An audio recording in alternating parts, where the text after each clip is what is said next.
Yo, what's up everybody? I am Tende Sei na hii ni Story of the Day ya AngleBiz TV, na leo kwenye Story of the Day bwana nakuletea story inayomhusu Banky Wellington, msanii wa music kutokea pale nchini Nigeria. Yeye ana story fupi sana kuhusiana na ndoa yake. Banky akiwa anafanya interview kwenye kituo kimoja cha radio huko nchini Nigeria, alikuwa ametoa story fupi kuhusiana yeye na mke wake kwenye swala la kupata mtoto. Anasema baada yeye na mke wake kufunga ndoa, kwa maana mke wake Adesua, anasema kilipita kipindi kirefu bila ya kupata mtoto. Yaani mke wake alikuwa hajapata ujauzito wote.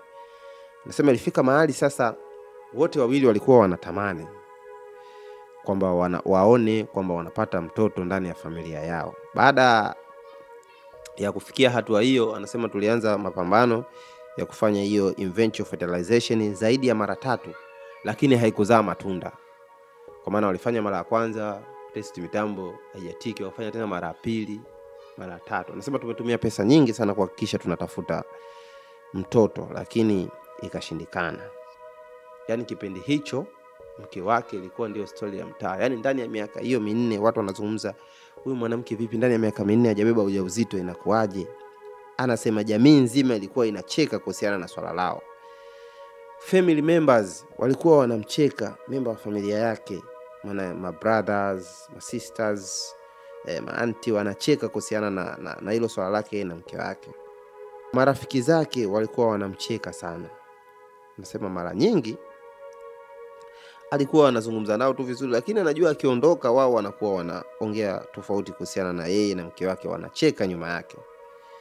Anasema siku moja walipata kumuita mke wake kwamba yeye ni sawa sawa na shamba ambalo halizalishi. Yani alisikia katika mazungumzo yao wanaongea wanapomzungumzia mke wake ni sawa sawa na mke wa Banky, bibi ya Adesua, ni sawa sawa na mwanamke ambaye au sawa sawa na shamba ambalo alimei chochote, yani shamba mfu.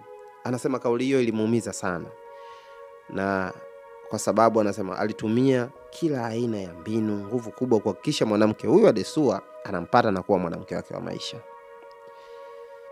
Alipambana tena na tena. Anasema takriban ndani ya kipindi chote cha miaka 4 wanapambana kuhusiana na kutafuta mtoto na matokeo hayajaja.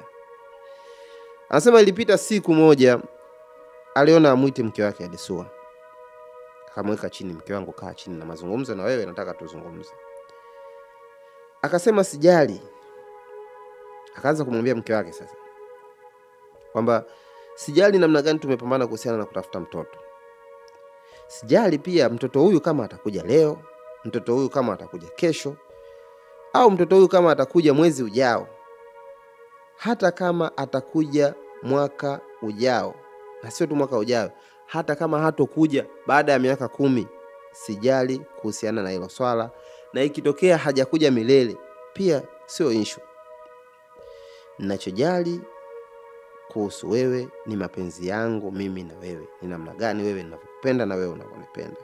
Naamini katika Mungu. Anasema kama Mungu amepanga kutupa atatupa, na kama hajapanga basi hatutopata. Mke wangu, nataka uwe na amani na ndoa yetu. Kifupi tuishi maisha yetu bila kuwa na stress kuhusiana na mtoto, kwa sababu tumeshapambana na Mwenyezi Mungu bado hajatubariki. Anasema walimaliza kikao chake na mke wake hivyo. Anasema kutokea hapo walipotezea kabisa masuala hayo ya mawazo kuhusiana na kupata mtoto, walimwachia Mungu, kwa maana wakadili na concentrate na habari zingine.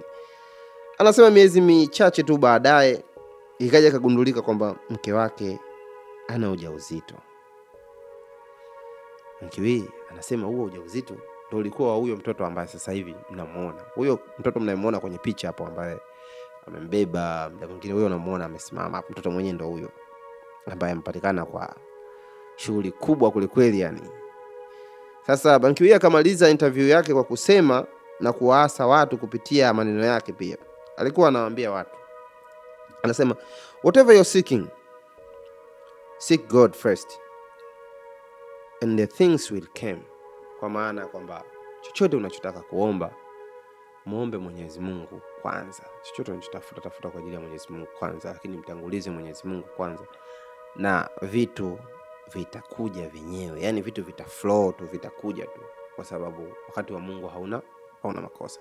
Sasa hii inaweza ikawa kwetu sisi ni funzo, na kwa mtu yeyote ambaye yupo kwenye mapambano, labda anapambana muda mrefu sana kutafuta apate mtoto lakini bado hajapata, au anatafuta harakati zingine tu za maisha hajatiki, chukua kauli hii. Chochote unachotafuta, cha kwanza mtangulize Mungu, muombe Mungu na Mungu ataleta matokeo, kwa sababu tunasema Mungu ni mwaminifu sana kwenye kila kitu.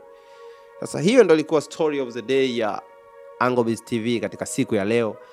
Unaweza ukashare video yetu hii kwa marafiki zako, pia unaweza ukaacha comment yako kama imekuvutia sana, lakini unaweza ukalike hapo. Usiache kusubscribe account yetu ya YouTube hiyo Angobiz TV, na mimi nilikuwa Mtendi SA. See you next time. Ciao.